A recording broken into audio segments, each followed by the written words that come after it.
Hello दोस्तों, मैं बीरेश कुमार आपका अपने channel NCERT for government exam में स्वागत करता हूं। दोस्तों देखिए 18 फरवरी का एसएससी जीडी का एग्जाम हो गया। फर्स्ट शिफ्ट के क्वेश्चन देखेंगे इस वीडियो में, जो रियल क्वेश्चन मिले हैं, ठीक ना। अगर और आपको क्वेश्चन मालूम हुआ दोस्तों तो कमेंट करके जरूर बता दिएगा कि ये क्वेश्चन पूछे गए थे। तो चलिए स्टार्ट करते हैं बिना देरी के हुए। देखते हैं कि पहले शिफ्ट में कौन कौन क्वेश्चन पूछे गए। और दोस्तों अगर इसका पीडीएफ लेना चाहते हैं तो टेलीग्राम से जुड़ जाइए दोस्तों, वहाँ पर पीडीएफ मैं पूरा डाल देता हूँ, वहाँ से आप डाउनलोड कर पढ़ सकते हैं। अभी तक जितना भी शिफ्ट हो गया है सभी का मैंने पीडीएफ डाल दिया है टेलीग्राम में, वहाँ से आप डाउनलोड कर पढ़ लीजिए, क्योंकि दोस्तों ज़्यादातर क्वेश्चन रिपीट हो रहे हैं, ठीक ना। तो देखते हैं दोस्तों, देखिए पहला क्वेश्चन पूछा गया था कि अखिल भारतीय महिला सम्मेलन की स्थापना किसने की थी। देखिए अखिल भारतीय महिला सम्मेलन की स्थापना सरोजिनी नायडू ने की थी, ठीक ना। सरोजिनी नायडू ने की थी अखिल भारतीय सम्मेलन की स्थापना। अगर पूछे दोस्तों कि भारतीय राष्ट्रीय कांग्रेस की प्रथम महिला अध्यक्ष कौन थी, प्रथम भारतीय महिला अध्यक्ष, तो सरोजिनी नायडू ही आंसर हो जाएगा, ये भी याद रखिएगा, ठीक ना। आप प्रथम कौन महिला कहे तो एनी बेसेंट याद रखिएगा। कि कांग्रेस की पहली महिला अध्यक्ष कौन थी तो एनी बेसेंट याद रखिएगा। आप प्रथम भारतीय महिला कहे तो सरोजिनी नायडू याद रखिएगा, ठीक है। दोनों क्वेश्चन याद रखिएगा। अगला देखते हैं। देखिए अगला क्वेश्चन पूछता है कि अक्टूबर 2024 तक दिल्ली में शिक्षा के लिए कौन सी योजना शुरू की गई है। तो देखिए दिल्ली में शिक्षा के लिए दोस्तों नई शिक्षा ऋण योजना शुरू की गई है अक्टूबर 2024 तक, ठीक ना। तो ये करेंट अफेयर्स का क्वेश्चन था। दिल्ली से क्वेश्चन बहुत बन रहा है, ठीक ना, क्योंकि दिल्ली का एक बार मुख्यमंत्री भी पूछा है कि हाल ही में मुख्यमंत्री कौन बना है। देखिए अगला क्वेश्चन पूछा था कि सत्रीय नृत्य के संस्थापक कौन थे। तो देखिए सत्रीय नृत्य की बात कर लेते हैं। तो सत्रीय दोस्तों एक क्या है, ये क्लासिकल डांस है दोस्तों, यानी शास्त्रीय नृत्य है। मान्यता प्राप्त 8 शास्त्रीय नृत्य है, ठीक ना, जिसमें से सत्रीय भी एक है। इसके संस्थापक तो दोस्तों श्रीमत शंकर देव हैं। ये दोस्तों कल भी क्वेश्चन पूछा था, इसीलिए कह रहा हूँ दोस्तों कि पीडीएफ ले लीजिए, वहाँ से डाउनलोड कर पढ़ लीजिए, ठीक ना। देखिए 8 शास्त्रीय नृत्य कौन कौन है उसको देख लीजिए थोड़ा। देखिए अगर कथक कहे, कथक कहाँ का है दोस्तों, तो उत्तर प्रदेश का है या उत्तर भारत का है, ठीक ना।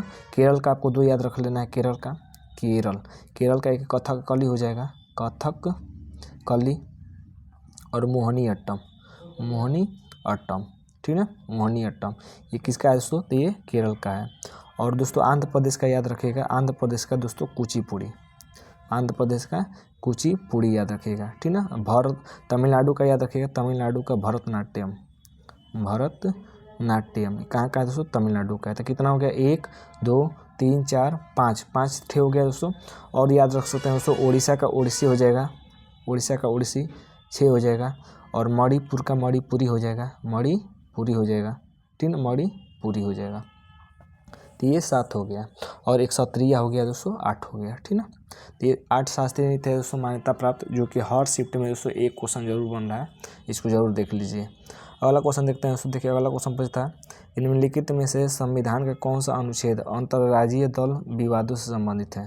तो अंतर्राज्यीय जल विवादों से कौन सा अनुच्छेद संबंधित है, तो इसका आंसर हो जाएगा दोस्तों अनुच्छेद 262। देखिए उसमें मैंने अनुच्छेद से वीडियो बना रखा है दोस्तों, उसको जाकर देख लीजिए, अनुच्छेद जरूर पूछ रहा है, ठीक ना।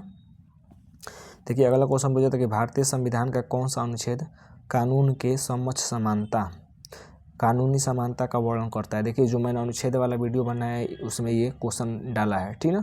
आप जाकर देख सकते हैं कि विधि के समक्ष समानता का उल्लेख किस अनुच्छेद में है। तो ये है हो जाएगा अनुच्छेद 14 हो जाएगा सो कि कानूनी समानता है, ठीक ना।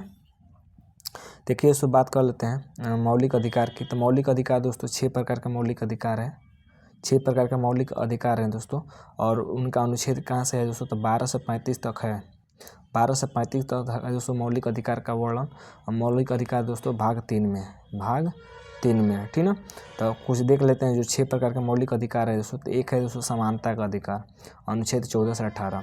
दूसरा है दोस्तों स्वतंत्रता का अधिकार, अनुच्छेद 19 से 22।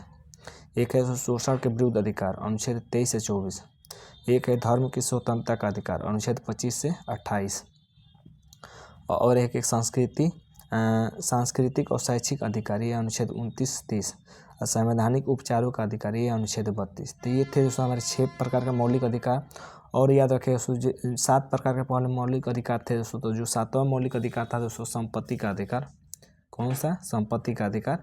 ये दोस्तों 44वां संविधान संशोधन 1978 द्वारा इसको हटा दिया गया, ठीक है। 1978 द्वारा इसको हटाकर दोस्तों 300 क में जोड़ दिया गया। कहाँ जोड़ दिया गया? 300 क में। तो संपत्ति का अधिकार दोस्तों अब मूल अधिकार नहीं रह गया है, ठीक है। मूल अधिकार कहाँ से लिया गया ये भी याद रखिएगा। मूल अधिकार दोस्तों अ से अधिकार, अ से भाग 3 और अ से अमेरिका, ठीक है। अमेरिका से लिया गया सो मौलिक अधिकार। तो इतना क्वेश्चन याद रखिएगा आने वाले शिफ्ट के लिए। अगला क्वेश्चन पूछा था, देखिए सो मैंने अशोक से कई बार वीडियो में बताया है, अशोक से क्वेश्चन पूछ दिया कि सबसे ज़्यादा शिलालेख किस राजा का मिला है। तो देखिए सो बात कर लेते हैं सबसे शिलालेख। तो 14 शिलालेख मिले हैं दोस्तों अशोक के 14 शिलालेख हैं, जिसमें से दोस्तों 7वां शिलालेख सबसे बड़ा है और 13वें शिलालेख में दोस्तों कलिंग युद्ध की जानकारी मिलती है। 13वें शिलालेख में किसका जानकारी मिलती है? तो कलिंग युद्ध की जानकारी मिलती है। तो ये 2 क्वेश्चन भी याद रखिएगा। और दोस्तों बात कर लेते हैं अशोक की। तो देखिए सबसे पहले मौर्य वंश की बात करते हैं। मौर्य वंश का संस्थापक कौन था दोस्तों? तो चंद्रगुप्त मौर्य था, ठीक ना। चंद्रगुप्त मौर्य के बाद दोस्तों राजगद्दी पर कौन बैठा? तो इसका बेटा बिंदुसार बैठा। कौन बैठा? बिंदुसार। अब बिंदुसार का बेटा बैठा दोस्तों गद्दी पर अशोक। तो ये क्रम देख लीजिए सो अशोक तीसरे नंबर का राजा है दोस्तों मौर्य वंश का, ठीक ना। तो अगला देखते हैं कौन सा क्वेश्चन पूछा था। अगला पूछा था कि वैजयंती माला को पद्म विभूषण पुरस्कार कब मिला था। तो देखिए सो बात करते हैं वैजयंती माला को। तो वैजयंती माला को दोस्तों 2024 में पद्म विभूषण पुरस्कार से सम्मानित किया गया था, ठीक है, 2024 में।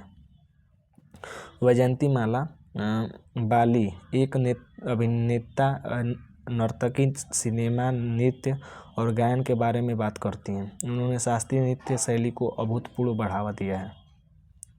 1968 में पद्मश्री पुरस्कार से भी इनको सम्मानित किया गया सो वैजयंती माला को। अगला क्वेश्चन पूछा था कि वर्ष 2022 में टेनिस में वो अर्जुन अवार्ड किसको मिला है। था देखिए सो अर्जुन अवार्ड की बात कर लेते हैं दोस्तों। तो खेल के क्षेत्र में दिया जाता है। तो ये मिला है दोस्तों लिएंडर पेस को। लिएंडर पेस जो कि टेनिस के खिलाड़ी हैं दोस्तों, 2022 में इनको मिला था टेनिस के क्षेत्र में। PM श्री योजना से क्वेश्चन पूछा था दोस्तों। क्वेश्चन पूरा नहीं मिल पाया, आप कमेंट करके जरूर बता दीजिएगा। तो PM श्री योजना से क्वेश्चन पूछा था। एक असम का त्यौहार पूछा था दोस्तों। तो त्यौहार तो नहीं मिल पाया, लेकिन यही पूछा होगा कि अम्बुबाची का मेला कहाँ लगता है। तो अम्बुबाची का मेला दोस्तों ये असम में लगता है, ठीक है। असम के गुवाहाटी में दोस्तों लगता है अम्बुबाची का मेला, गुवाहाटी में। अगला एक क्वेश्चन पूछता है कि लव एंड ड्यूस शब्द किस खेल से संबंधित है। देखिए सो बात कर लेते हैं लव एंड ड्यूस शब्द। तो ये दोस्तों टेनिस से संबंधित है। किस खेल से संबंधित है दोस्तों? टेनिस से संबंधित है लव एंड ड्यूस शब्द, ठीक है। एक पूछा था दोस्तों कि वुमेन्स इंडिया एसोसिएशन का स्थापना किसने की थी। देखिए सो वुमेन्स इंडिया एसोसिएशन की स्थापना की बात कर लेते हैं दोस्तों। तो इसकी स्थापना की थी सरोजिनी नायडू ने 1917 में की थी, ठीक है, 1917 में। साइंस से भी एक क्वेश्चन मिला है दोस्तों कि रेडियम की खोज किसने की थी। तो रेडियम की खोज दोस्तों मैडम क्यूरी ने भी की थी, ठीक है। देखिए दोस्तों मैथ की बात कर लेते हैं। मैथ में दोस्तों CI से क्वेश्चन पूछ रहा है। CI एवरेज, सिंपल इंटरेस्ट और सिंप्लीफिकेशन, यहाँ से क्वेश्चन बार बार पूछे जा रहे हैं, ठीक ना। तो ये थे दोस्तों आज के हमारे फर्स्ट शिफ्ट के एनालिसिस। उम्मीद करते हैं दोस्तों कि वीडियो अच्छा लगा है। वीडियो अच्छा लगा है तो चैनल को लाइक सब्सक्राइब जरूर कर लीजिएगा। आज के लिए बस इतना ही दोस्तों, धन्यवाद दोस्तों।